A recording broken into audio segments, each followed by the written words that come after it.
Good evening, folks, and welcome to another episode of the Sask Sports Show on ASTV, brought to you by Southwest Terminal. Hope you're ready for a jam-packed episode tonight. Tonight, the Saskatchewan Premier Baseball League is on full display. In the first half of the show, I'll be joined by Chad Hofmann, the head coach of the Muenster Red Sox U18 AAA club. Chad and I will be talking about how their season went last year. We also highlight a few of their players and talk about the upcoming season. And also, we're going to talk about the SPBL and just get Chad's thoughts on the league and how it's progressed since it started back in 2011. And then to round out the show, Derek Murdoch, the coach of the Swift Current 57's U18 AAA club, will be stopping by. Derek and I will be chatting about some of their key players as well, the recruiting process to get players to come play for the 57. We're going to talk about how their season went last year and also how the team is looking this year. So the Sask Sports Show is coming right up.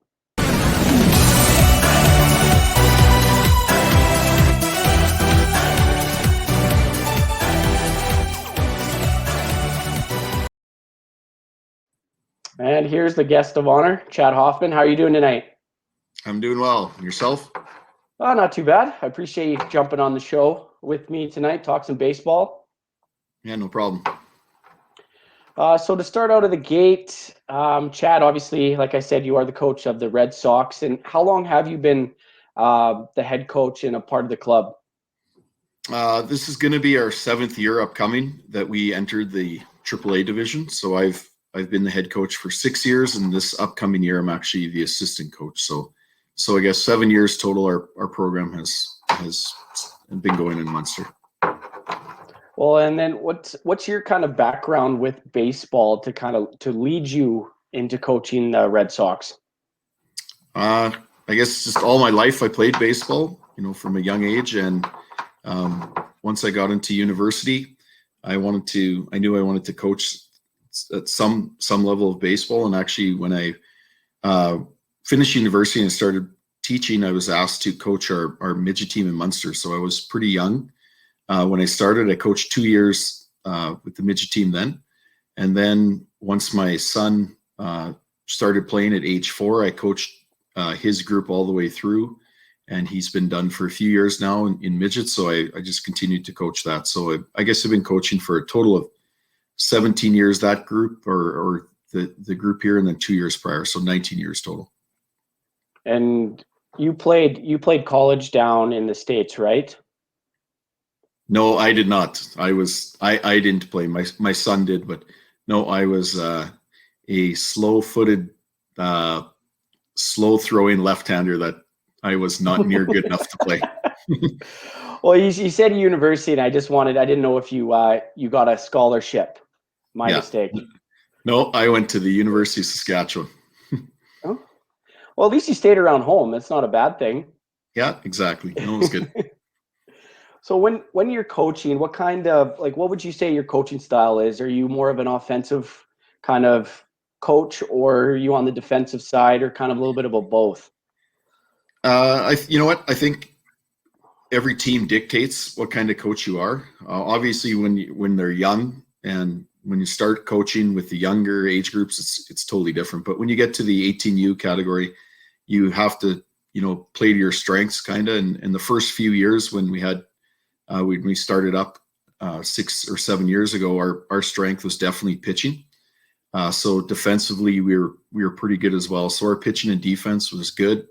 And it's kind of changed a little bit where our strength has been maybe our hitting a little bit more, and we haven't had quite as dominant pitching. So you just have to change kind of what team you have according to what team you have yearly. Because obviously when you get to the 18U group, you have different kids come in every year. Well, and like you said, how you've kind of gone into a more of maybe a hitting kind of team. You actually, one of your players won, he was voted the MVP of the North Division. And he had a slugging percentage, I think, of .933. Yeah, possibly he could have. Kyle Fralick. Yeah, he was a very good player for us for 3 years. He came from Nipawin, so Nipawin is a couple hours away from Muenster. They don't have a AAA team in their zone. So first of all, to have somebody committed to drive a couple hours for practices a few times a week and games. So he was a really good player for us for 3 years, and he was also voted a top pitcher as well. So he could do both things, and he fortunately got a scholarship to go play in Colby, Kansas this last year where he started, and he's going to do very well down there. Well, it's very exciting for the club, obviously, with your son going down there as well. And then, he went to Colby, right, for his first 2 years? Yeah, he did. Yeah, he went to Colby for his first 2 years. Yeah. But that's, it's an exciting thing, especially, and my next question is with the, being a AAA club, from what you've said, it's not like hockey where you have billets, where you have guys coming from all over the place. Does your league kind of, or is it, offer that, or is it just kind of, players driving in from all over? Yeah, it depends where you are. Obviously, for us, we're a team where we're not just kids from Muenster, and we're from the area. So there are kids that, obviously with Kyle was 2 hours was the exception, but, kids are, 35, 40 minutes away driving from the different smaller towns in the area. But, we have league rules where they have to play within their zone, and Saskatoon, Regina, obviously they play within the city. So, but there are teams, like you said, you have Derek on here later, and Swift Current too. They're not just Swift Current kids. There are kids, from the towns that are around there and complement their teams. But yeah, for the most part, they're, relatively close, and they've played in those areas before. Well, that's nice because, like living in small communities, it's sometimes hard to put a full team together. So you're going to need the help of those surrounding communities, which is great, to have kids from all over come play for the Red Sox. Yeah, for sure. Yeah, you definitely need the other communities. Well, and then, at the top of the hour, or the top of the show, I was talking about, the Saskatchewan Premier Baseball League and how, it came into effect in 2011. What is your kind of explain to me your thoughts on the league, how it's progressed, the kind of caliber of players that it's produced to go, beyond AAA, play in the WCBL or play college ball, any sort of thing? Yeah, when it started in 2011, I wasn't involved with it, but I was aware of what was going on and what their plan was trying to do, and the vision that those people had. And it was started basically, Leo McDonald was one of the people in Regina who came up with the idea, and the first president was Charlie Meacher in Moose Jaw. And from there, it took off, and Tom Copeland became a president in the league. Charlie became the vice president, and we've had people like Lynn Kelly in Regina and Bob Bessel help out with their stats and everything else with it and their expertise. And they've really expanded the league from where it started. And, the goal of the league is to have it's called the Premier League because it is for the best players in that category in Saskatchewan. So it's, this year it's going to be 14 teams in the league. We're adding a team from White Butte in that area. So we have most of the province covered. There are a couple other places, but it just keeps getting better each year. And the amount of exposure that kids are getting now in baseball has grown so much in just the last 10 years for sure in the league. But, it's so good to see so many players that move on to post-secondary school, whether it be in the US or the Canadian colleges, or, just have a chance to play at that level for whatever number of years that they are in the league.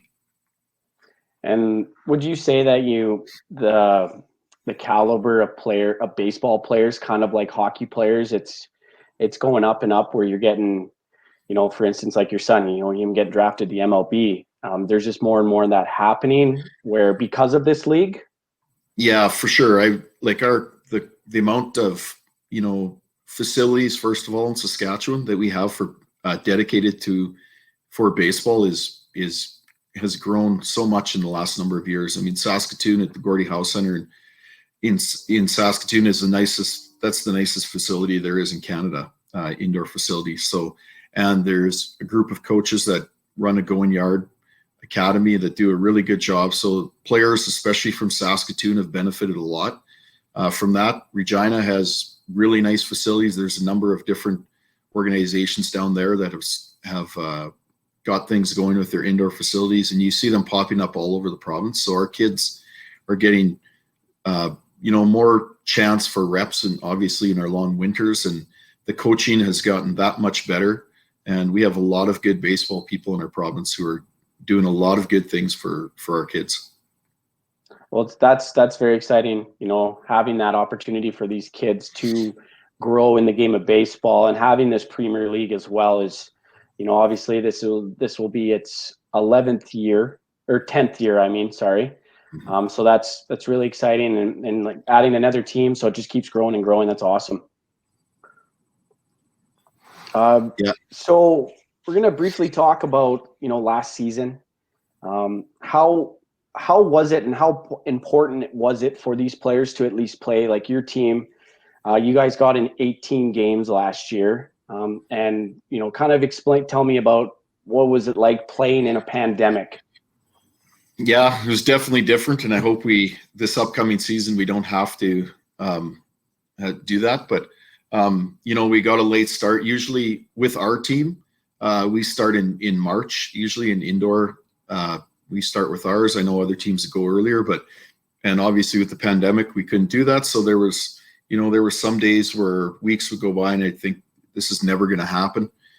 And then other times I think, well, there's a chance we can do it. So between the government's plan and Sask Baseball's plan that they put together, they put a safe way for our kids to play. And it was great. They finally had something to do.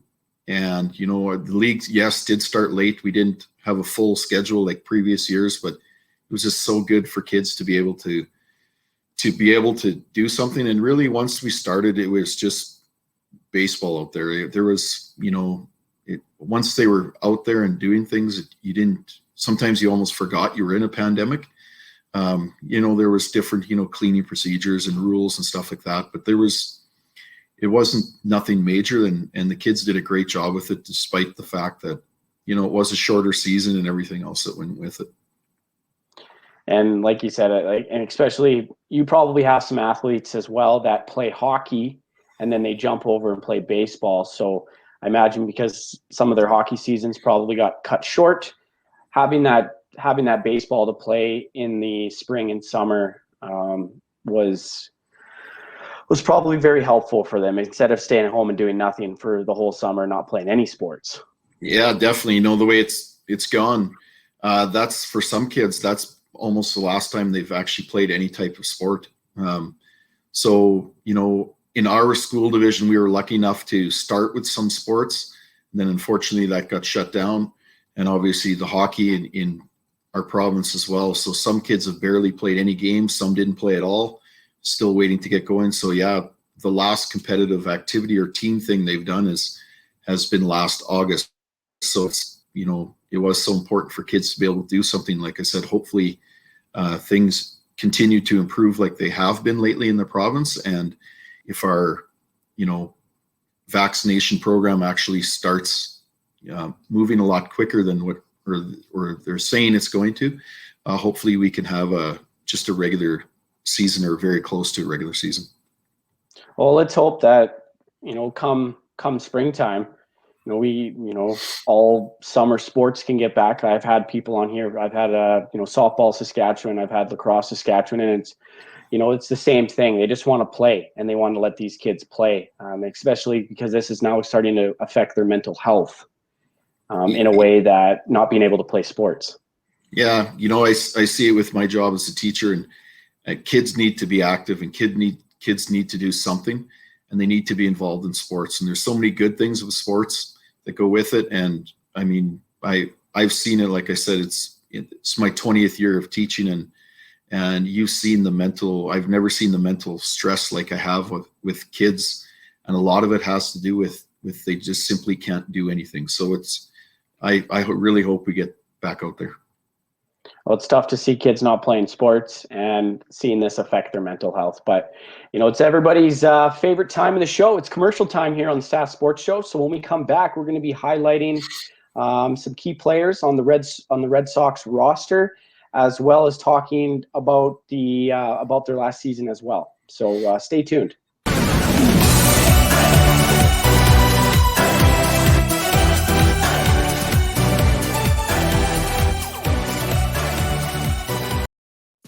At Super 8 Winnipeg West, we have your comfort in mind with free Wi-Fi and free daily Superstart breakfast.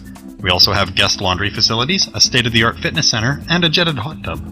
Sleep well in a spacious guest room equipped with plush new bedding, a 50-inch flat-screen HD TV, microwave, mini refrigerator, and Keurig coffee maker. Or book a suite with a kitchen, ideal for extended stays. Super 8 Winnipeg West, located just inside the perimeter on Portage Avenue. And we're back here on the Sask Sports Show on ASTV. I'm with my guest, Chad Hofmann from the Muenster Red Sox.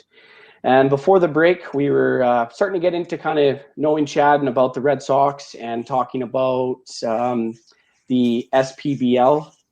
And so to start off, coming out of the commercial break, I just wanted to talk to Chad about last season. You guys started out 0-3 and then bounced back, had a little 2-game winning streak, and kind of explain to me the ups and downs of how the season went for your team. Yeah, I guess it's not really an excuse because every team went through this, but we didn't have a chance to really practice prior to playing. And with our team, I knew we needed more time to get out than previous years because we were a little more inexperienced. We had a lot of kids who've never played at the AAA level before. So, last year was basically a developmental year for our whole league. It was just a chance to get out there and play a little bit more. And like I said, we didn't practice near as much as we normally do just because of the circumstances. So, it was a struggle to get started, but we did improve throughout the year. And as I guess at the end of the year, as long as your team improves, it was a good year. Well, and kind of moving forward into this upcoming year, roughly how many of your the players that played last season are coming back this season? Are you kind of more into more of a rookie kind of roster? This year we're going to have, I believe we have 5 third-year players. We have 6 second-year players, and we have 4 first-year players. So we kind of got a little bit mix of everything. But again, just because of the area, there's some kids who have never played AAA, so it's going to be the same thing. I would say our offensively, we're going to be okay. It's going to be our pitching that is going to take some time to develop, and hopefully we have some kids who are able to handle that. But if you can pitch in any league, you're going to win a lot of games. But we have lots of work to do when that comes to that. That's for sure. Well, and when it comes to pitching too, that's the kind of my experience in baseball. That's what makes or break a game. If you have good pitching, you can have a guy that can go out there, and I know you guys play 7 innings. So if you can, go play at least 4 and then have a couple reliefs come in that can shut the door, that's all the difference. If your bats aren't as hot as maybe they were at other games. Yeah, for sure. If you have good pitching, you're always going to have a chance to win, and because your bats aren't going to be hot every game. That's for sure. Well, speaking of hot bats, we're going to highlight a few of your, I would say, key players last year. The first one's going to be Jake Orthner. I hope I got that right. Yeah, that's for his name. So I'm going to bring up a screen here, and we're gonna go through his stats from last year, and hopefully, we can kind of get a look on how his season went last year. I feel like he had a really good year last year. He ended the season with a 346 batting average, 477 slugging. He had a lot of singles, 18 hits. So I feel like he had a good year in general for, to get noticed and scouted. Just kind of explain to me what kind of year you thought he had.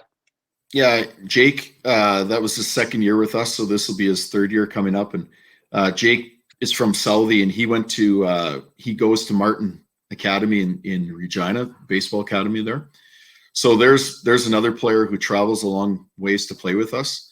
And honestly, if you would see Jake from the beginning when he first started with us to now, he's a totally different player. He has worked so hard to get himself into better baseball shape and conditioning and to be a better player. And he's one of the hardest workers we've ever had in our team. And he just actually signed committed to University of Fraser Valley next year to play in BC in the Canadian Baseball College Conference. So happy for him, because he is a kid that has worked really hard, and he deserves to,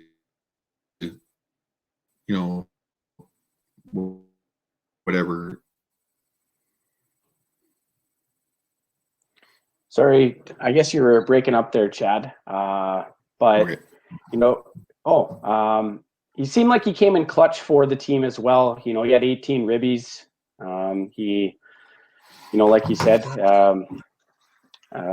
he committed to Fraser Valley, so that's exciting for him. And what's his primary position? Because I know is he a committed first baseman? Yeah, I would say his best position would be first base. He can also catch. He's done a good job there as well. And he's also pitches a little bit. So he's played kind of all over for us, and he's just one of those kids you tell him where he's going and he's happy to go there. So he just loves baseball, and he is just like I said, just has improved so much in his couple of years with us, and a lot of it has to do with his commitment to Martin Academy and what he's done with them year round. Oh, and the little bit that I've researched that, it's kind of like, I'm a big hockey guy. So you look at a hockey academy, you're getting that one-on-one time hitting and catching and throwing. And that really helps if it obviously did help, because he committed to play baseball at a higher level, which is awesome. Yeah. And the coaches at Martin do such a good job with those kids as well. And you can, like I said, you can tell which kids have gone to our academies, same as the one in Saskatoon with Going Yard or different places like that. Well, I have something for the viewers. I have a little video that I've made up, a little highlight reel of Jake, his hitting, and some key plays from last year as well. So I hope you guys enjoy the video.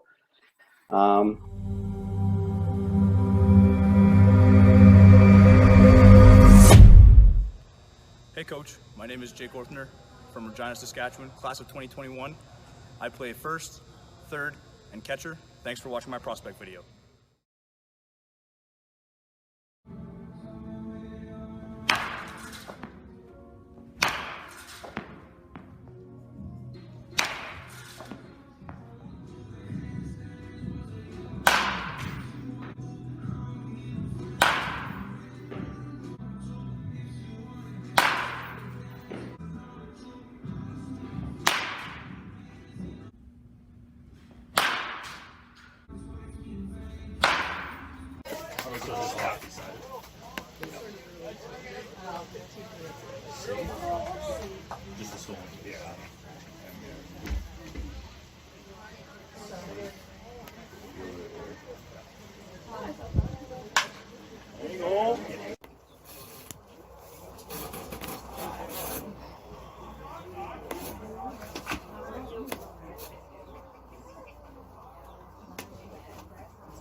Oh, that is gone. Could totally tell after with the sound of that bat that it was not going to be coming back. Yeah, it sounded like the person in that video was pretty happy that he hit one out, apparently. And also, when Jake sees this, he'll be getting ribbed from the boys. So nice videos there, Jake.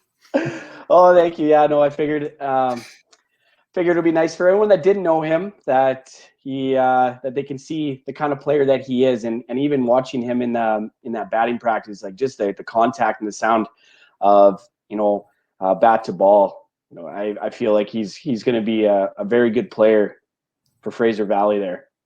Yeah, for sure he will. And okay, so our next player I wanted to highlight is Kyle, and I know I'm probably going to say this How do you pronounce his last name? Fralick. So Kyle Froehlich. He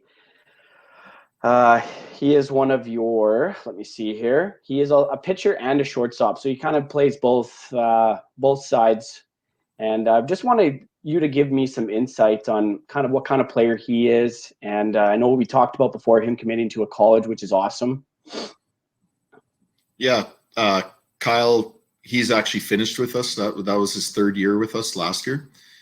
So like I said, he came from Nipawin, so he was committed, it's a ways away, and he drove, the amount of miles he put on. But he's another player that he ended up going to the baseball academy in Saskatoon last year for his grade 12 year. So for the first half, so he improved so much there, and his biggest thing was, getting in the weight room, learning how to properly lift and everything else. And he has done a great job with that. And he's, again, probably one of our best players we've ever had in our program. And, he's going to have a really good college career. And, Colby is a 2-year junior college. So he'll spend his 2 years there, and then he'll move on to a 4-year school. But, he's also a coach's dream. Like there is, I've talked to the coach in Colby about him prior to him being there, and since he's been there. And, he's a player that everybody, as a coach, you wish everybody would be like him, just the way he is, his attitude. Everybody likes him on the team, and he's just a really good player, but he's a really good person as well.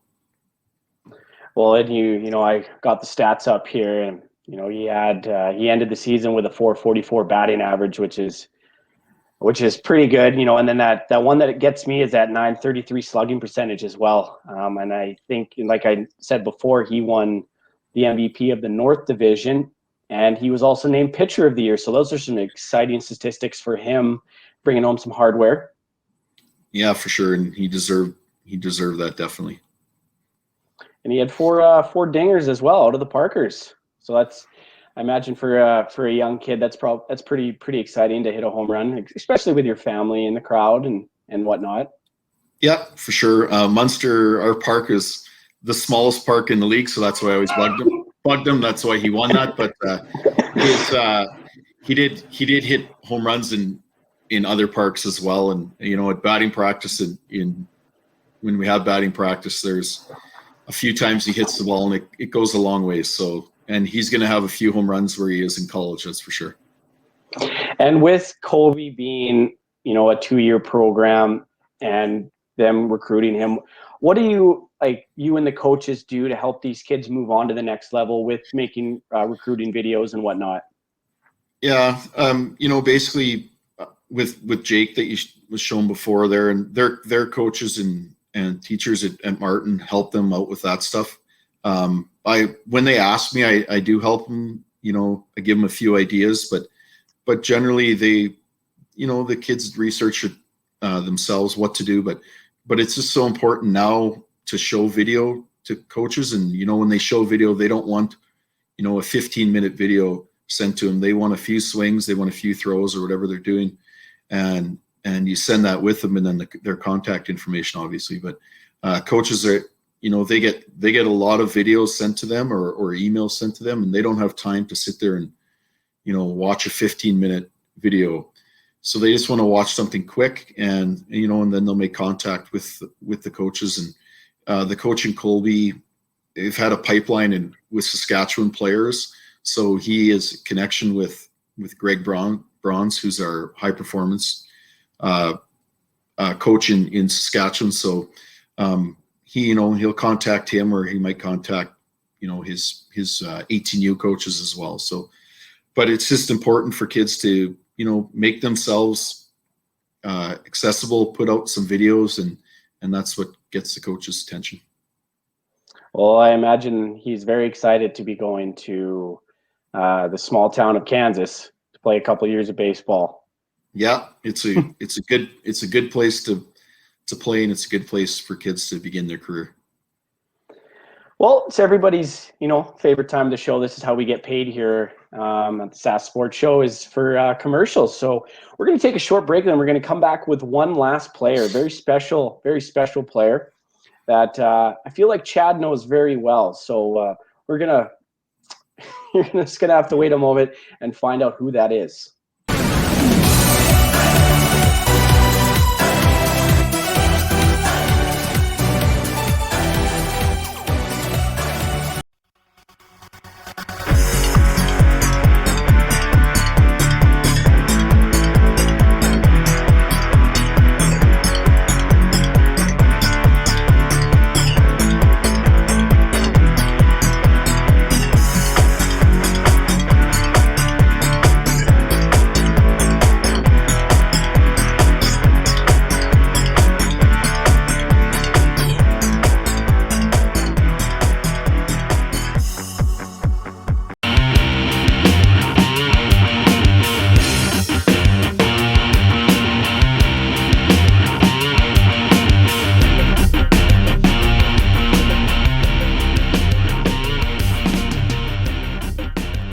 And we're back here on the Sask Sports Show right here on ASTV with my guest Chad.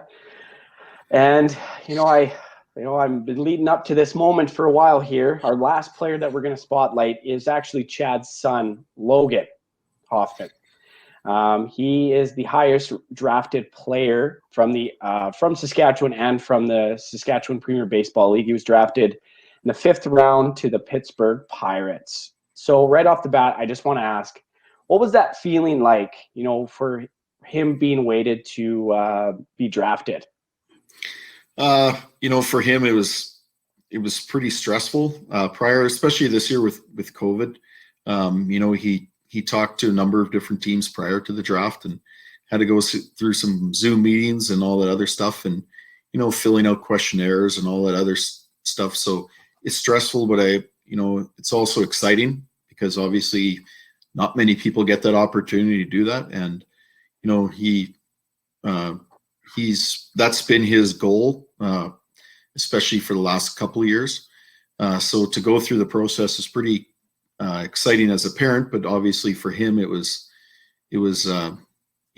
stressful as well. But the actual day itself, he didn't know for sure if he was going to get drafted. He, again, did talk to some teams, and then until his agent called him and said that Pittsburgh is going to pick him, then I think the stress level kind of left a little bit, but it was obviously very exciting. Well, I imagine for you, especially because you've coached him until he was 17, that was, I imagine, a very exciting feeling for you and your wife and your whole family for that. Yeah, for sure. As a coach, you don't think about that. Think about kids, playing the majors. As kids, or when they were, younger kids, they'd pretend they were in the majors, or if they were playing hockey, pretend they were in the NHL and different things like that. And you kind of, you thought it was such a far off thing. But as you got to see him play more, and, growing up, he was definitely not the best player in our team. He's an undersized person, so he's not a big guy. So he had to work pretty hard to keep up with everybody else. So, he just kept getting better at each level that he played at. And obviously when that happens, that's his dream, but that's, again, just one step, and hopefully there's more to come. Well, and with baseball, I feel, in my personal opinion, it's so much harder to get to that, to play in the majors, because you have to go through the, the minors, you single A, double A, triple A, and then, you get that opportunity. Just from movies I've watched and stories I've read, I feel like it's a lot harder in baseball to get to that pro level. Yeah, definitely. It's going to be, like I said, when you get drafted, that's obviously exciting, but that's the first step to many. And I've heard him say this numerous times, and it's true. Your goal is to play in the majors, but you first of all have to have smaller goals and, different things, and whatever level you're at, you have to keep improving, and hopefully, the team team likes what they see, and you also need some luck that goes with it, definitely, and stay injury free and all that other stuff that goes with it. Well, I just want to say congratulations to you and your family for that. That's pretty exciting. Yeah, thank you. Yeah, it is, and it's hopefully we can continue to follow it. And I know I like, seeing how the good things that all Saskatchewan players do, and hopefully he's definitely not the last one that gets drafted. There are some very good players that possibly might get drafted even this year, I know, in the major leagues. So hopefully he's, there's been many before. We've had lots, even in our area. We've had one player, Cole Beimel, who was drafted a few years ago by the Detroit Tigers in the 10th round, and Cole helped coach our midget team a couple of years ago. So we have had players in our area, and I hope it continues. And like I said, with Logan, his career is just starting, really, is his professional career, and we'll see what happens. Well, for your viewing pleasure, like I did with Jake, I put together a little clip of him doing some pitching for the university when he's playing at Northwestern State University. Yeah. So hopefully you enjoy.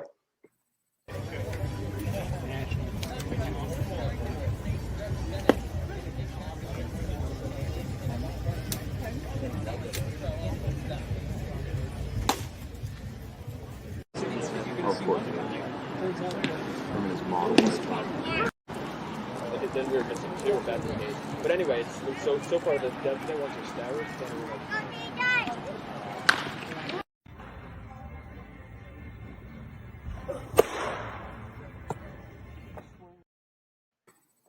So just something I put together for the fans. Like I said, if you don't know who Logan is, that is him. And actually, this is his second time being a part of the draft. I think, right? Yes. After his second year in Colby, he was drafted by the St. Louis Cardinals in the 35th round. And then he decided to go back to college. And actually that first video was from Falmouth, Massachusetts, where he played in his summer league team before he went to Northwestern State. And he went to Northwestern State in Natchitoches, Louisiana. And unfortunately, obviously with COVID, they only got, 20 some games played in their year. But he was drafted last June in the 5th round. Still very exciting for him, I imagine. Yeah. But to wrap up this first half of the show, I just wanted to ask you what are your goals for this upcoming season, and how's the team looking going into hopefully a full season?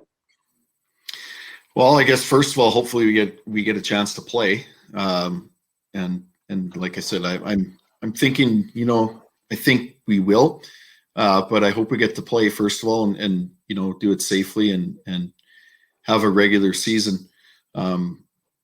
Moving forward, I know our head coach who is Garrett Cordy. This year, him and I have talked a few times about our team.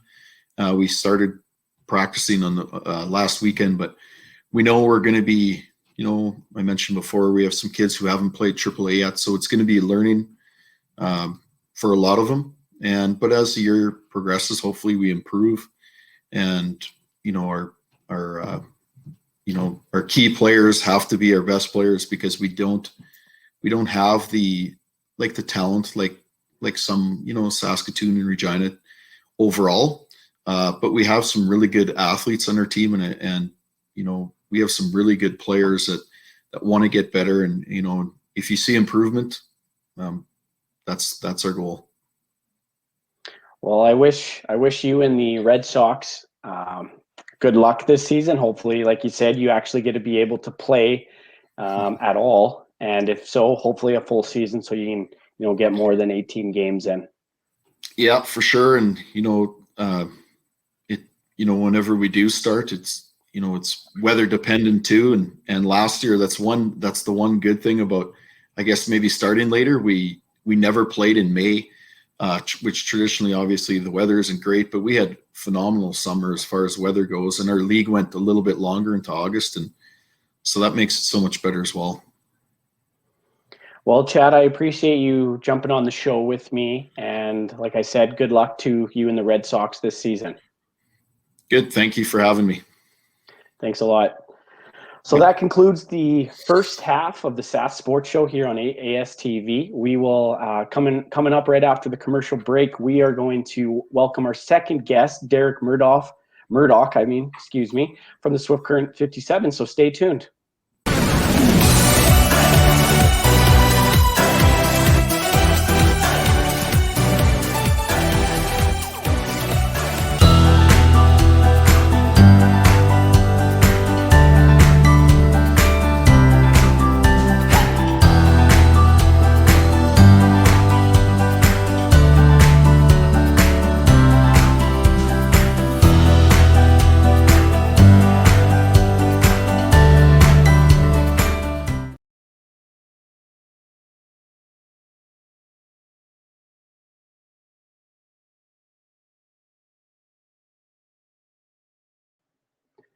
And welcome back to the second half of the Sask Sports Show here, right here on ASTV. I am welcomed by my next guest, Derek Murdoch.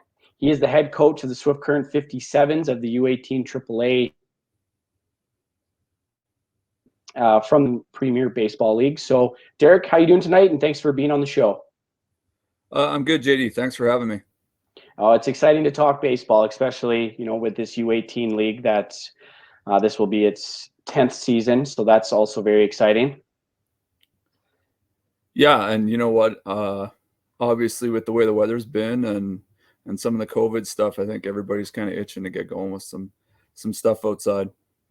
I could probably see that, especially some of the kids that I would assume probably play hockey and would be playing hockey right now, but obviously aren't, or in just playing baseball in general, just to try to get back out there and at least play some sport. Right. Yeah. I teach at our high school, and there's lots of dudes there that are you can tell are getting ready to go with something. They're used to doing the hockey thing, like you said, or right now we'd be in the middle of getting ready for playoff season, the hoopla thing in basketball. So I think guys are ready to start competing again. So, Derek, why don't you just tell me a little bit about yourself? I know, like you said, you're a teacher at the high school, and then you're also the coach of the football team as well, and the coach of the baseball team. So you're a jack of all sports. Yeah, I spend a fair amount of my year with the coaching thing, but I love it. So obviously the football thing kind of goes with the job, teaching at the high school, and I usually get about a week or two between baseball season and then trying to figure everything out for football, because we start, just before the school year starts. So that was a little bit different this year, obviously with COVID and some of the restrictions there. We were lucky here in Swift Current. We were able to run a bit of a modified football season with our guys. So we stayed in house, but our guys got a bit of an experience and did some head-to-head kind of intra-squad stuff. So, then I get a bit of a break and get to chase my kids around, and be a dad for a while. And then baseball season for us in Swift Current usually starts first part of April, depending on the weather. And, we usually pick our team. We can get on the field. It'd be great if it was always the first part of April, but in the past it hasn't always been because of the way the weather works. And we're often pretty lucky. We usually get on the field a little bit earlier than a lot of the other teams in the league, just because our weather sometimes works out to be a little bit better and our fields dry out a little bit quicker. So, I guess this year we're just hoping that, obviously that Baseball Saskatchewan gets the go ahead from the government and, and the business response team, as we were able to last year. It'd be nice to get it a little earlier this year, but obviously, I respect all the decisions that get made by people that are much smarter than me and have a lot more data and, in their back pocket than me. So we're excited about hopefully getting outside, but I guess this will be my third year with our team in the SPBL. My son is obviously going to be in his third year, so I kind of have moved up with the majority of these guys since Mosquito or the U11 thing. So for me, I guess it's probably one last hurrah with this group. So I'm looking forward to it. We're we're fortunate that we've got just a great group of guys and a great group of parents that, have kind of come along, all the way up. And then over the last couple of years, we've added some new guys that have kind of come from, smaller towns around Swift Current. And, you always lose some guys that, go off to focus on different things. And, but our core is pretty much the group that's been together since, they played together and won provincial championships in Mosquito and Pee Wee. So, I'm just excited to be around the guys. I mean, that's one of the big things as a coach that, obviously I don't compete as much, but, that's my outlet for some of my competitiveness. And I'm looking forward to kind of being in the middle of games again and making decisions that, sometimes make a difference and sometimes don't. And just being around the guys is what I get a big kick out of. So I'm itching for that too. Well, and it's, like I'm a big hockey guy too. And yeah, you're in that small town and you grow up with all these kids and you're the same age and you all play the same sports together. If it's baseball or basketball or hockey or lacrosse or, whatever it is, you guys are, and then as a parent, you join into that group of, you see them in the winter and you see them in the summer and it's like a family, and that's what sports are. That's what's great about sports.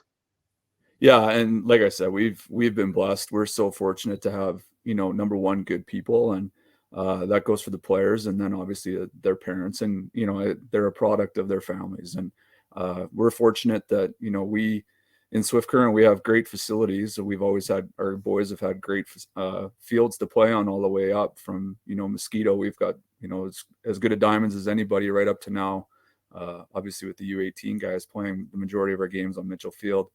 We've got top shelf facilities and our families do a great job of everybody pitches in and helps take care of things. We never have to push too hard to get people to, to grab a rake or, jump on the tractor and haul something from one spot to another or drag the diamond or any of that kind of stuff. So we're very fortunate. Well, having that group of parents is always key. But what I want to talk about is the Saskatchewan Premier Baseball League. Like I said, it started in 2011. Now will be its 10th season. Just tell me about your opinion and what you like the most about the league and how it's kind of created, just great ball players, and it's to have that high level baseball league that these kids can play in.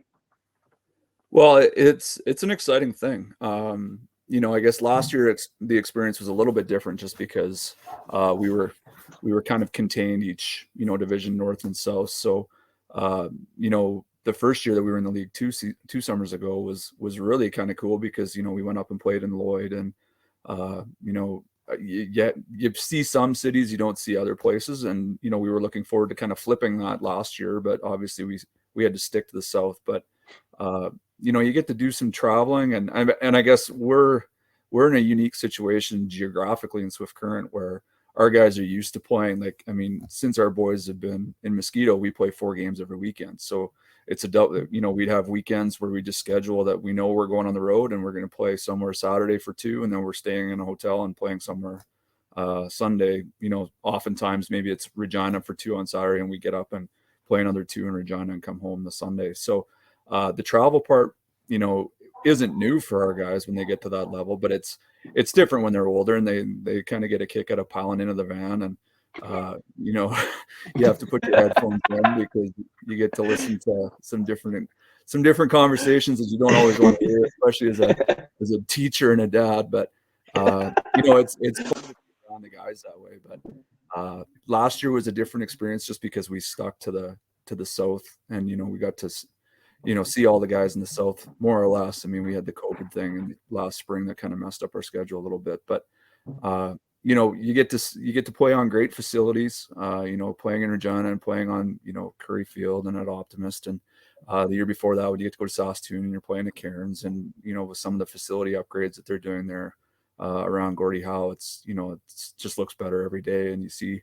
some of the stuff that they post online and we can't wait to get up there again this year, hopefully. But it's just fun to be able to say that you're playing in the best league other than the WCBL. It's the best baseball that's being played in the province, and not to take away from from some of the adult, or, the senior leagues. I mean, I used to play it myself, but there's some guys that can really play, and you get a chance to see some of these players from around the province who are, top end talent, the top 16, 17, 18-year-old guys in the province that are playing. And some of them, have an opportunity to play, college baseball, obviously in Canada, or, many have gone to the United States, and some guys that have, there's the majority of the top guys in the league obviously play for Baseball Saskatchewan when they go to the Canada Cup and that kind of thing. So the baseball is very, very good. And, and the thing that I've really kind of come to enjoy about it over the last 2 years is you get to know, obviously, a lot of the faces, especially the players, having coached my son since, they were in Mosquito. A lot of the players don't change the faces that way. And there's guys that have been coaching that, you've coached against all the way up too. But when you hit the SPBL, there's a different mix with the coaches. So there's, obviously in some of the centers like in Swift, and I think you were talking to Chad from Muenster, there's obviously a little bit more parent involvement, but you get a chance to talk baseball with some guys who are, you haven't met before, and they bring a different perspective, obviously. And it's just a really cool experience to be able to travel around the province, play the top end guys, and then again, as a dad, or as, if you had a son playing, that your kid's playing at the top level, but you get to see some of these other players that are at the very, top end of the age group and the talent level. So it's good baseball to watch, just, as a fan. And I know like last year was tough because we had to restrict numbers and things like that. But, the year before, there's quite a few people in Swift Current who come to watch our games just because they know it's good baseball. Well, and it's, COVID just ruins everything because, especially with the 57s, you guys only got, what was it, 13 games in? Last season?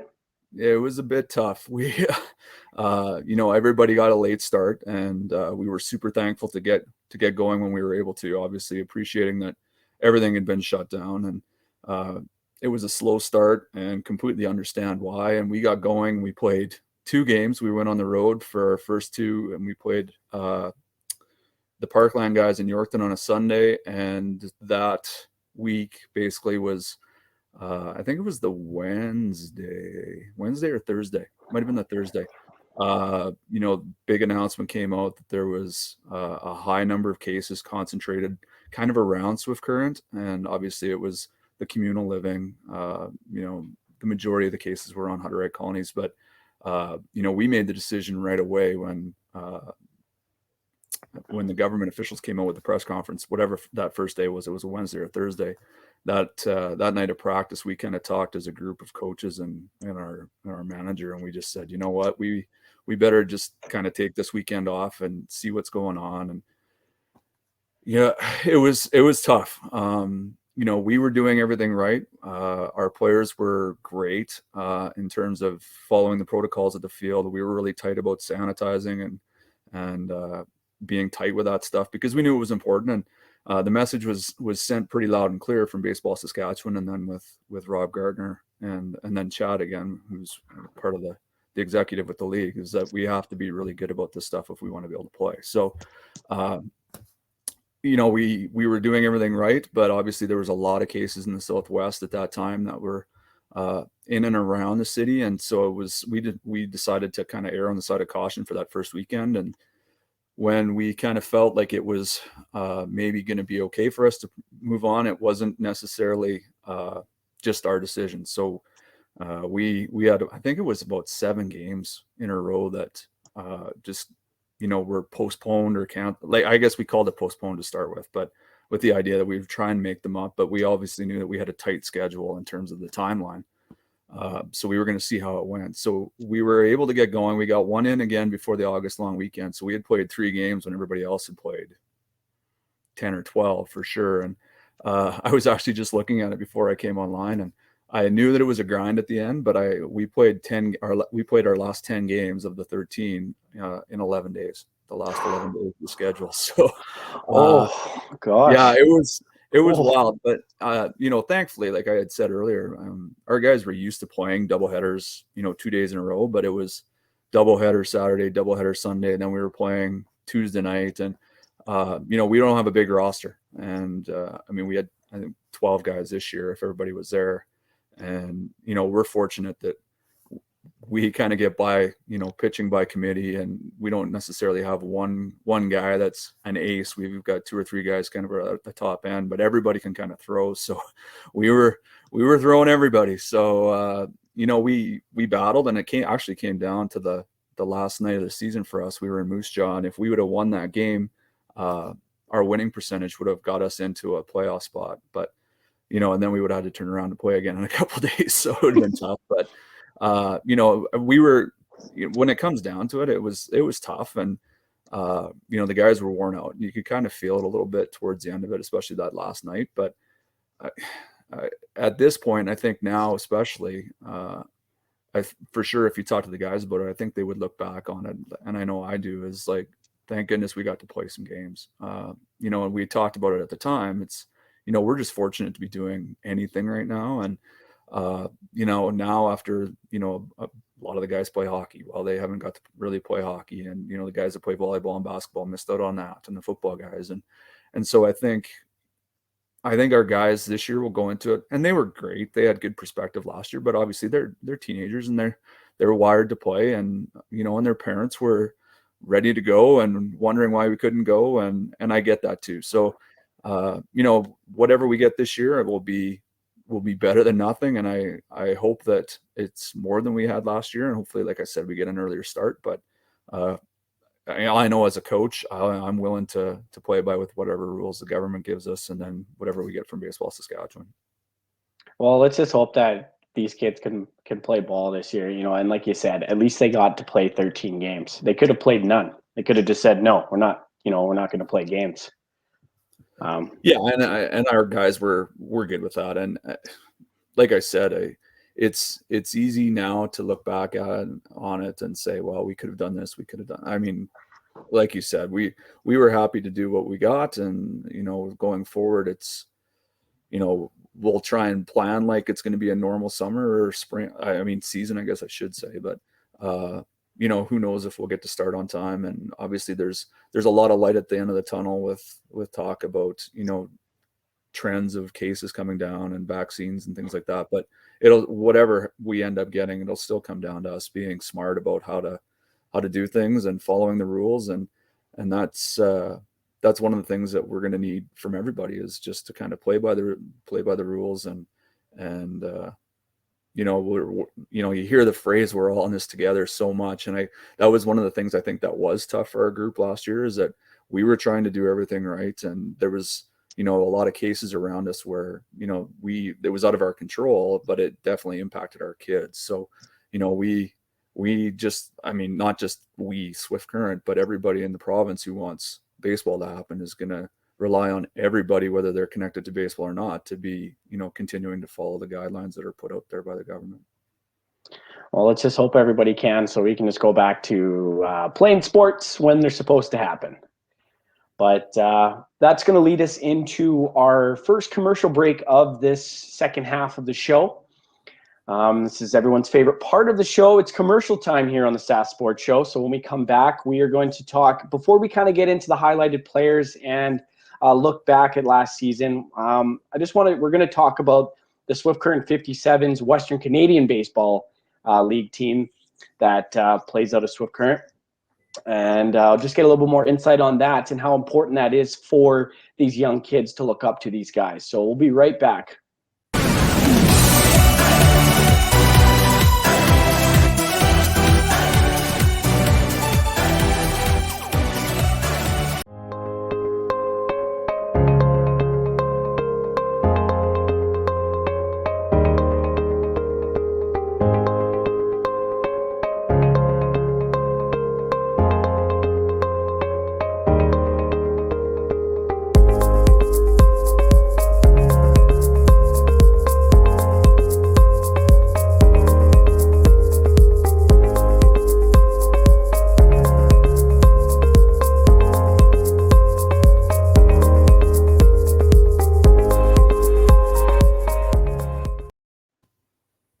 And we're back here on the Sask Sports Show here on ASTV. I'm with my guest, Derek Murdoch. And before the break, I mentioned I just want to jump in before we start highlighting some of these players on the team. Talk about the Swift Current 57s are part of the Western Canadian Baseball League. And I just want to ask, how important is it to have those, that league, having a team in Swift Current for these guys, these young kids to look up to? Well, I don't think you can overstate the importance. I guess I think about it on a couple of levels. Number one, the baseball is top shelf, obviously. And if you like sports and if you're looking for value, and, particularly baseball, you can't get a better value. I mean, you're seeing guys kind of at the top of their level at their age playing, North American guys playing high level baseball on a week, on a nightly basis. You can go, some nights you can go 4 or 5 nights in a row, depending on how the schedule is played out. But the baseball is unbelievable. We're so fortunate here in Swift Current that Mitchell Field is a beautiful field. The 57s in the city do a great job of keeping it up. And it's a great place to sit on a Tuesday night or a Monday night or a Friday night. It's a big deal for our community. We do a pretty good job of, and I shouldn't say we, but the 57s do a great job of coming up with ways to get people to show up at the ballpark with different promotions. So there's always, on any given night, there's something going on. There's a different group out on one of the patios, and the atmosphere is really good. They have lots of cool in-game promotions, and they do a really good job of kind of making it an experience. The baseball itself is great, and obviously it's a big draw for kids to play baseball in Swift Current. And I think about my son. He was fortunate; he got to be a bat boy when he was, a Mosquito age player. He was a bat boy for a couple of years, and he spent time there, and he looked up to those guys. And you see every night that you go to a game, you see little kids running around chasing balls, and after the game, getting autographs and high fives from the guys. And one of the cool things about seeing baseball at that level is the players. I don't remember seeing one guy who didn't engage with the kids, in a meaningful way, not just like walking by and giving the high five, but stopping and saying hi and asking the kids if they're having a good time or if they're enjoying the game or what position do they play, that kind of thing. So the connection to baseball players in Swift Current is pretty important, and I know that I can say, because my son was one of those kids, that he looks up to those guys or looked up to those guys, and that was something that he's always aspired to get to that level. So I know he's not the only one, and it's pretty cool to see up close and personal a level of baseball that is that strong. But also, see kids, and when Ethan was younger and a bat boy, that there was local guys that were on the team. So it wasn't that it was like an unattainable level either. So if you put the work in and have some success, you can get there too. So you can't overstate the importance of the 57s to the sporting community in Swift Current. Well, because there's only a handful of teams that are actually in Saskatchewan from that league. There's Moose Jaw, there's Swift Current. I believe that there's one in Weyburn. Yep, Weyburn Beavers. And is that the last one? Regina, Moose Jaw, Weyburn, Swift.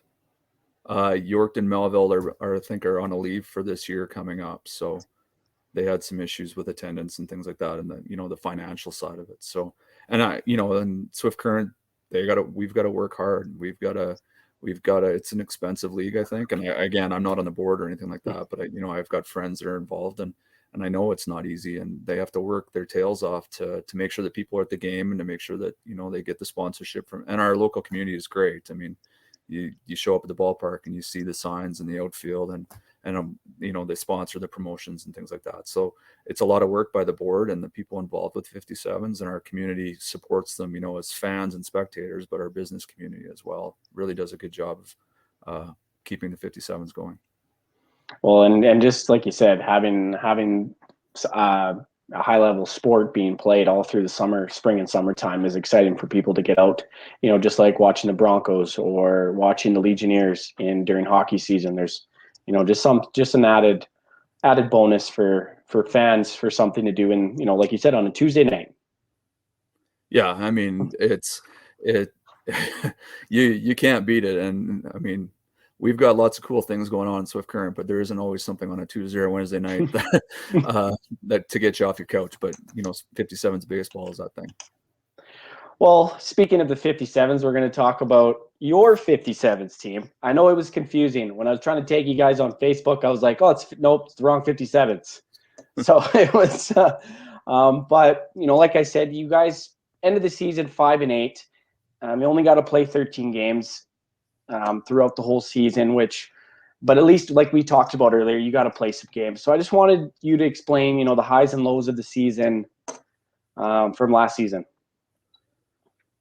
Well, I mean, I guess for us, again, just playing last season with the way things were was a win for us. Obviously, we would have loved to have gotten into a playoff game and had a chance to make some noise. And you get into a 1-game playoff game, anything can happen, and especially in our league. But we going into it, I wasn't quite sure how things were going to work out. We were a playoff team the year before, but we were an older team. We had a lot of grade 12s. So last year we didn't have any grade 12s. We didn't have any third-year guys, so we were very young. So we kind of battled, and we had some guys just because of numbers. We didn't really, our roster size wasn't big, and it typically isn't. But we had a couple of guys play AAA baseball for the first time last year who had always kind of been part of the AA system here in Swift Current, and we're fortunate because we've got a competitive AA system for our kids that aren't quite at that AAA level yet. So they did a great job of stepping up and battling. And, we're in a tough spot in some ways because our guys, it's tough for a lot of our guys to be able to throw and hit all year. And when we play the Saskatoons and the Reginas, we know that we're playing a bunch of guys that, are our academy guys that are working out indoors for a good chunk of the year. So we get our team picked in April, and it's the first time a lot of our guys are really getting serious about getting ready to play baseball. So, we've got guys that work out during the summer or during the winter, and that's, happened this year again too. So we're fortunate we've got some guys doing some indoor stuff in Swift Current that's been set up. But, we went into it last year not quite sure how things were going to go, and we battled, and we had a pretty good start, even though we had the start and stop in terms of the schedule. But for us, it just came down to a numbers thing. We just had to play so many games at the end in a short period of time. And we had some opportunities that we didn't take advantage of. And it doesn't matter what sport and what level, if you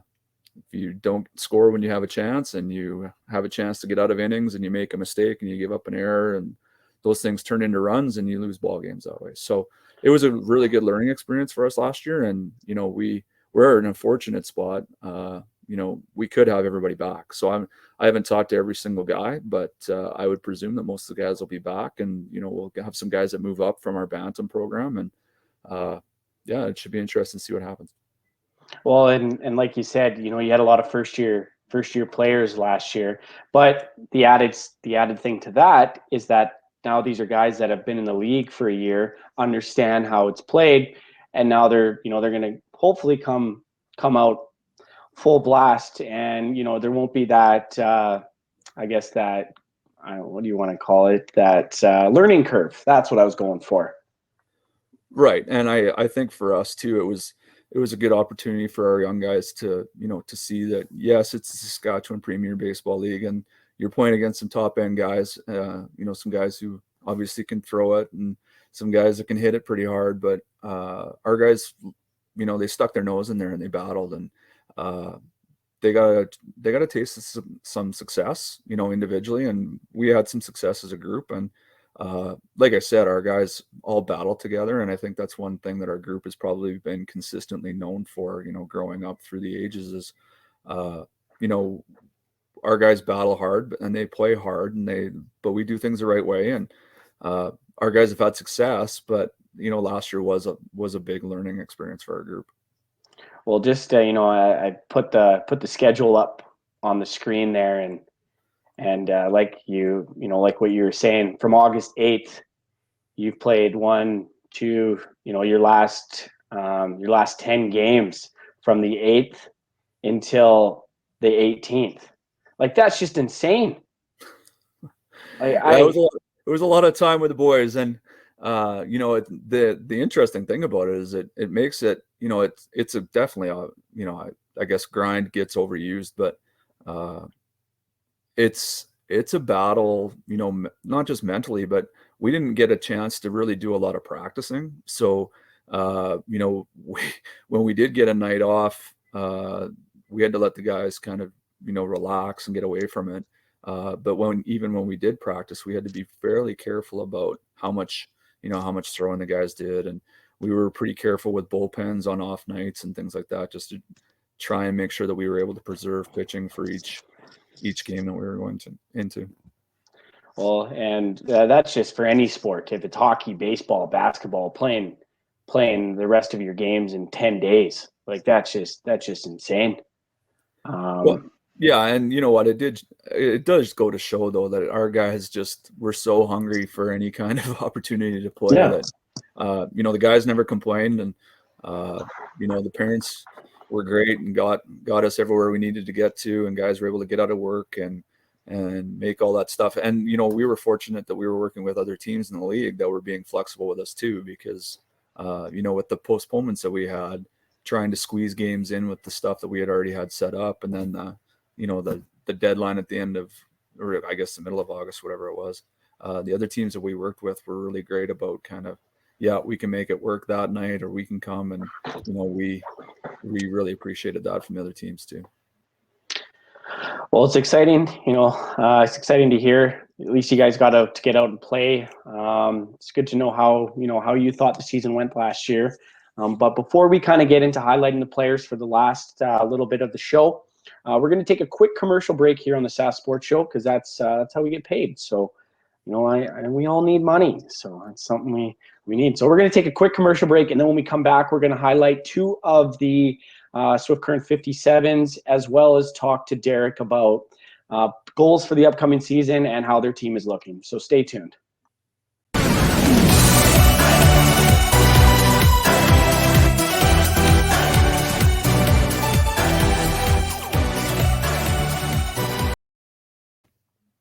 And we're back here on the Sask Sports Show on ASTV, and like I said, we're gonna go through 2 of the I would say some of their key players is from last season. First one is going to be Derek's son, Ethan.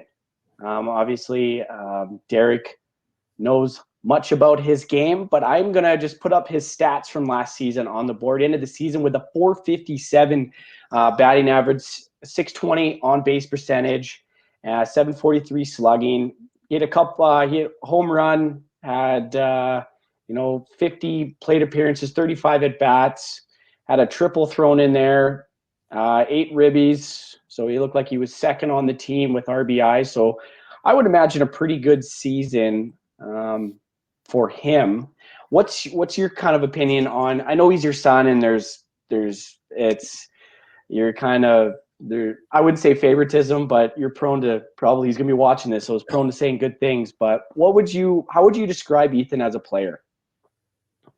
Well, it is a little weird being the dad and the coach, but I guess separating those 2 things. I mean, he's a hardworking guy, and I think that the success that he's had comes from his work ethic, and he approaches this is what he wants to do with himself for the next little while. So he worked. He had a good year his first year as a first year player in the league 2 summers ago, and obviously last year had a really good year in the games we got a chance to play. So he's been fortunate that he's had some of the experience with the Baseball Saskatchewan program, from the Pee Wee Bantam level up into the Canada Cup team, and he's had good coaching from much better baseball people than me. So I won't take credit for that kind of thing. He soaks things up, and he's a sponge. So he's he's not here right now, so I can say nice things about him. He's actually out hitting with Joe Carnahan, so he's one of those guys that's helped Ethan out a ton. So yeah, he's a hardworking guy, and he was a leader for us. And I mean, it's not just a statistical thing. I mean, he caught a lot of our games last year, and it'd be nice this year if we didn't have to catch as much. And I think that we'll have a couple of guys who might be able to help out with that this year a bit more. So, he's kind of a quiet guy when he gets to the park. He's pretty serious, and he's about business and getting ready to play. And I think, I mentioned it earlier, our group is probably known for just being good dudes who work hard and play the game the right way. And I would say that that's probably, how I would describe Ethan, is that, he works hard and he takes it seriously. And, and he had a really good year last year, and it was mostly because of, the way he approaches things. So, I would assume that he'll put a lot of pressure on himself going into the, this third year, his last year in the league. And I wouldn't put that pressure on him. I think he'll do a good job of doing that himself. And I, the other guys on the team know that he's going to show up every game. And I think that's probably the best compliment you can give a guy like that is, everybody knows he'll be there and he's going to be ready to go. So yeah, he's a guy that will get some stuff done for us, but he's also respected around the league. So, it's not easy for him always when teams can be kind of careful with him and they respect his game. So it's an interesting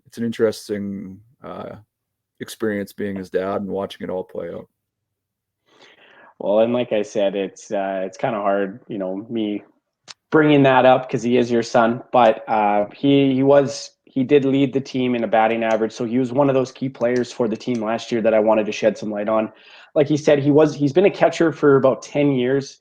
And now he's switched to outfielder. He's kind of playing that multi-role, learning a new position in the last few years. How has that worked out for him?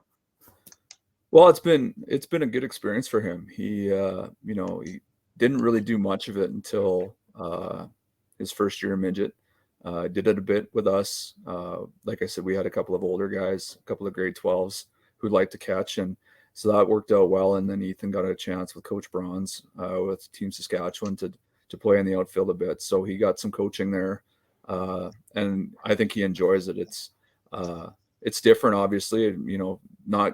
Not touching the ball every play is a different angle, and I think he really enjoys it. And I think moving on for him, it's good to be proficient at more than one position. So I know next year he's been kind of told that he'll probably he's committed to McCook Community College in Nebraska. I think they're kind of thinking that he'll probably do a little bit of both there. So being able to have more tools in the toolbox is always a good thing. Well, and like you said, that was actually going to be my next question. Was he did commit to McCook in Nebraska, and I imagine the excitement for him and yourself and the whole family is pretty exciting that he's going to go and play in the National Junior College Athletic Association. I really hope I got that right. That was just a whim on trying to guess that, but anyways, right. just for how was that excitement for you and him and the whole family when he signed his commitment letter? Well, it's it's easier to separate the coach and the dad thing there. Then you just get to be a dad and you get to think about how excited you are for your son who's worked at something and that's what he's wanted to do for as long as we can remember. So very exciting for the family. I mean, we're very fortunate that our family all loves baseball, and our summer we don't have to fight with anybody to go to the ballpark.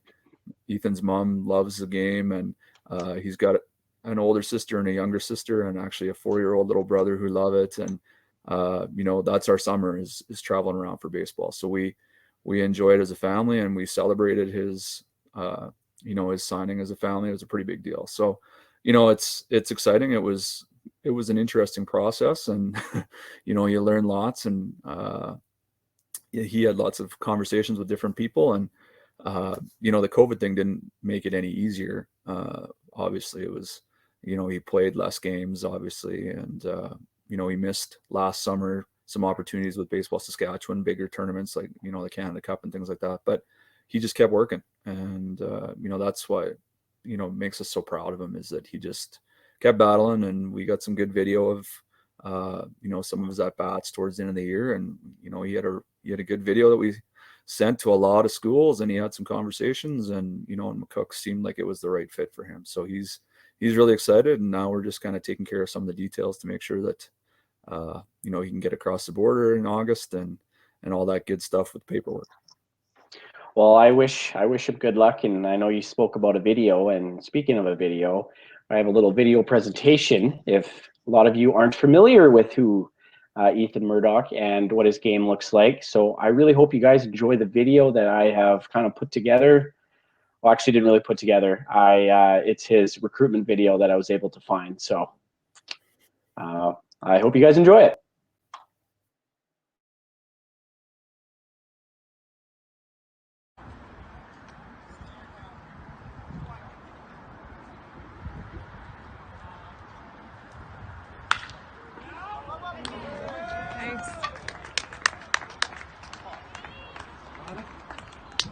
Murdoch has a base hit.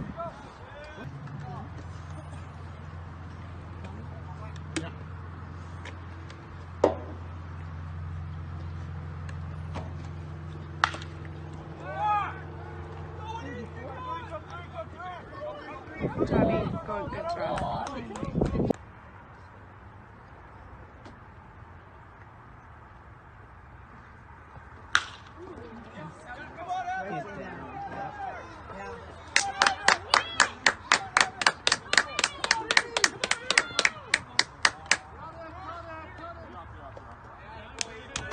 That's not that's not a lot, but it was actually perfect timing, I think. That's a start. Way to start the game.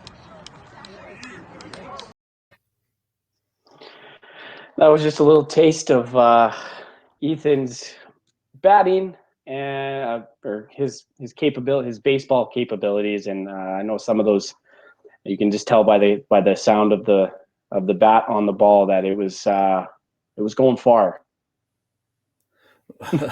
Yeah, and if you're listening close, you can hear his little brother is usually reacting, and that's usually the best part is listening to Ashton react to the sound of the hit. So, well, like I said, we do have a couple of players. The next player I am going to present. Seemed like he was a key player last year, just with just looking at his statistics. I'm gonna butcher this last name, Kelsey. How do you pronounce his last name? I just don't want to pronounce it wrong. It's okay. Usually when we go around the province, you hear different versions. It's Kelsey Rokochy. Rokochy. Okay, yeah. I was gonna say Rokochy. But that's usually what we hear. That's usually what we hear. Okay. More than okay, so it looked like he had a pretty good year. He ended the season with a 341 batting average. He had 7 RBIs to end the season. A lot of singles, couple doubles, and a triple. It seemed like himself he had a good season. To possibly, get a recruitment video together and, get out to some colleges. But just briefly explain to me what kind of player he is and on and off the field. Well, Kelsey's a guy that can do a lot of things really well. And he's Ethan's age. They've played together since, I guess, the beginning of Mosquito. So, been coaching him all the way up as well. So, I know him really well, and he does lots of things for our baseball team that, some things that stand out that you notice, and some things that maybe you don't all the time. But he's a guy that he can hit the ball hard. He puts the ball in play as much as anybody in our baseball team, and he can wheel. He's got great instincts on the bases. He is very aggressive on the bases as well. So he's one of those guys that will just all of a sudden take off and steal a bag with the other team, just kind of, a bit of sleep, just not expecting something crazy to happen. and Kelsey can be that guy that pushes the envelope for us. So he's an aggressive guy offensively. Defensively, he ended up playing shortstop for us last year a bunch, and he had never played there before. And we had the year before, we had a couple of older guys that were playing shortstop for us. So knew that he had great feet. He's got some quickness. So and a strong arm. So we gave him a chance to play some shortstop, and he did a good job of doing that for the first time. He had been a third baseman and an outfielder before. So he made that adjustment to shortstop really well last year when he got the chance to play there. And then obviously he threw a bunch. He threw a lot of innings for us. I think he was probably second in terms of the number of innings that he threw for our pitching staff. So he's got a good fastball, and he's probably our most what's the best word for it? He has the opportunity to be the most overpowering guy that we've got in terms of our pitching staff. Sometimes can get into some issues with he can be a strikeout guy, but he can be a walk guy too. So when Kelsey's really on, the strikeouts are up, and so when he's gotten into trouble, it's just a conversation with him to just slow down and make sure that you're throwing strikes, and you let the guys play some defense behind you. So like I said, he's a real good player, and he's been involved. He's got the opportunity to do some baseball Saskatchewan stuff too, and that kind of speaks to what kind of a player he is. So big part of our team, and obviously he's going to have to carry a big part of the load, not just offensively, but on the other side when we're out in the outfield as well. Like you mentioned, he does play a few different positions. Would you say that he has a favorite out of those positions? That's an interesting question. I think he really enjoyed the move to shortstop last year. I know that I think he's just an unbelievable outfielder. He's really good at judging balls right off the bat. So he gets a good jump on the ball, and he's, like I said, he's got a strong arm. So he gets the balls and gets it back, turned around into the outfield into the infield really quick. So I don't know. It'd be interesting. I'll have to ask him the next time I run into him at school. But, he's a good dude, and he'll play wherever. So, when I post the lineup, I've never heard him say one word about, oh, I wish I was somewhere else. He's just happy to be playing. And, when I give him the ball, he's excited to take the mound. And usually, with the way our roster's set up, we don't have a big bullpen. We don't have 4 or 5 guys down there warming up. So when we're making a pitching change, it's often, you're going from the mound to somewhere else. So he's good about going wherever we need him to go in that situation. So, he speaks to the kind of player we've got. They just show up every day and they do what they need to do, and they're happy to go wherever they need to go to help the 57s. Well, that's good to hear. I feel like you always need a player like that on your team that's just happy to play, kind of do whatever you need him to do. No complaining. I just feel that people, like especially the younger guys, they look up to that. They see that, and they maybe say, "Oh, I don't have to complain," or just look at Matt as a role model, just with his ability just to kind of accept anything.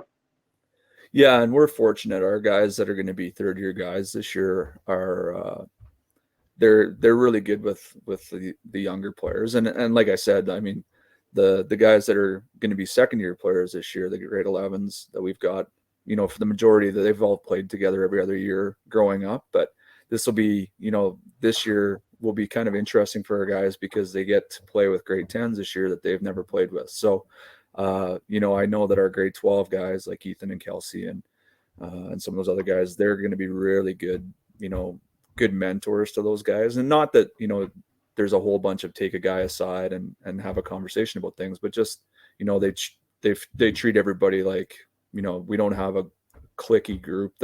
Everybody that's there, they fit in.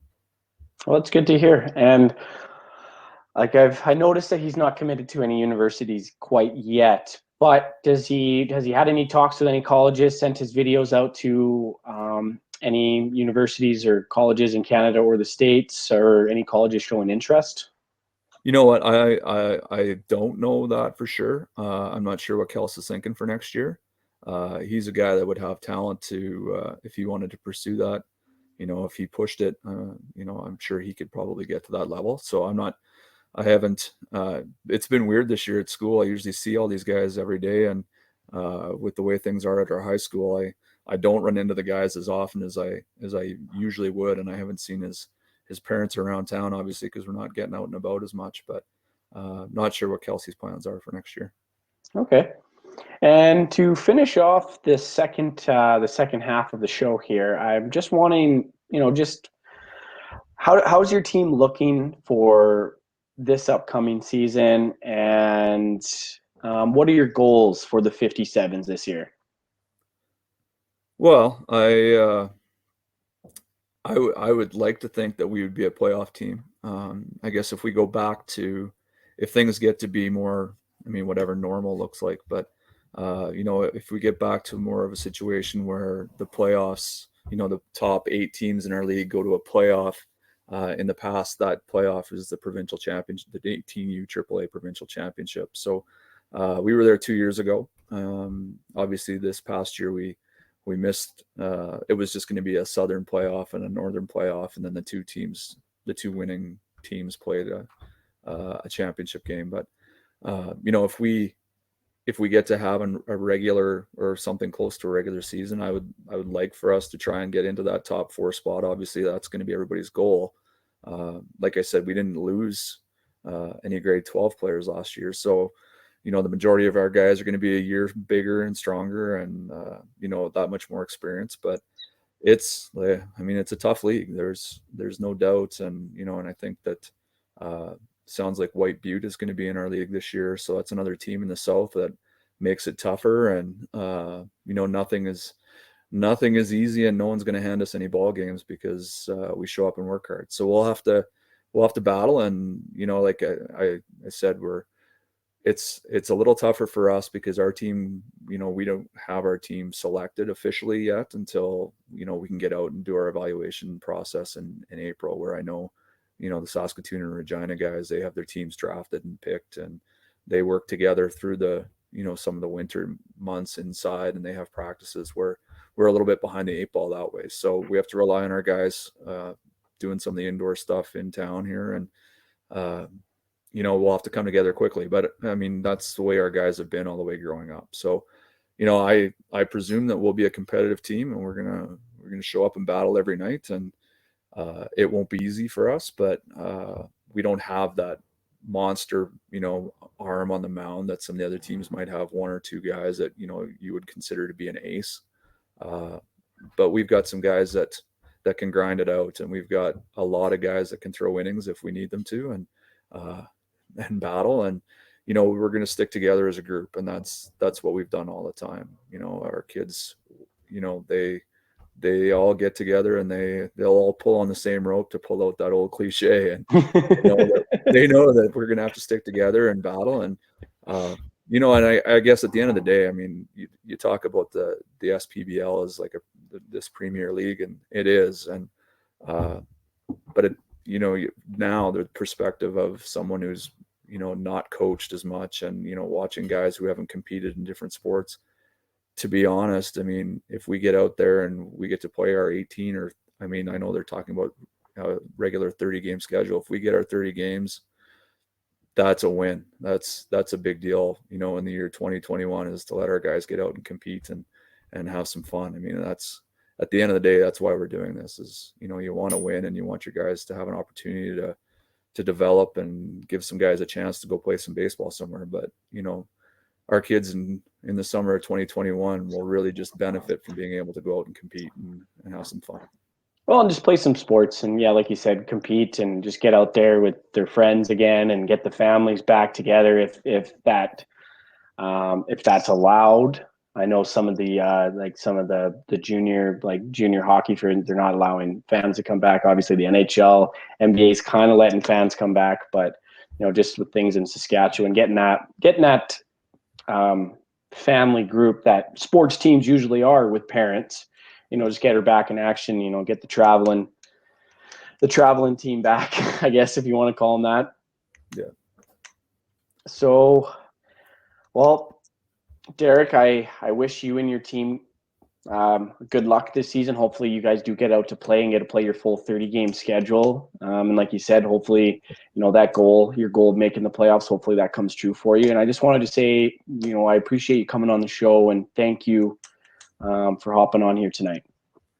No problem, JD. This is fun. It's kind of fun to talk about sports and think about things that obviously we love to do and have had taken away in some ways. And obviously there's bigger things in sports, but it's obviously a pretty big deal for a lot of us. So looking forward to getting out there and getting in some sunshine, especially after the last week or so of the weather here. And sitting outside, sitting in the dugout and complaining about being too hot and mosquitoes and everything else that we complain about during the summer. I'll happily take it. Oh yeah, I'll take 35-degree weather any day of the week over minus 51 degrees like we had here a couple days ago. Oh my gosh. Nope, I'm good. And I'm originally from BC, so we don't really get cold winters. But again, Derek, I just want to say thank you, and good luck to the 57s this year. Awesome. Thanks very much. No worries. So that concludes another episode of the Sask Sports Show right here on ASTV. I hope you guys enjoyed the show, and I just want to remind you that the Sask Sports Show is on every Thursday at 5 p.m. Central Time, and if you've missed an episode, you can always catch an episode on our website at astvproductions.com. You can catch them on our Facebook and YouTube pages as well. So I will hope you guys enjoyed the show, and I will be back with you next Thursday for another one.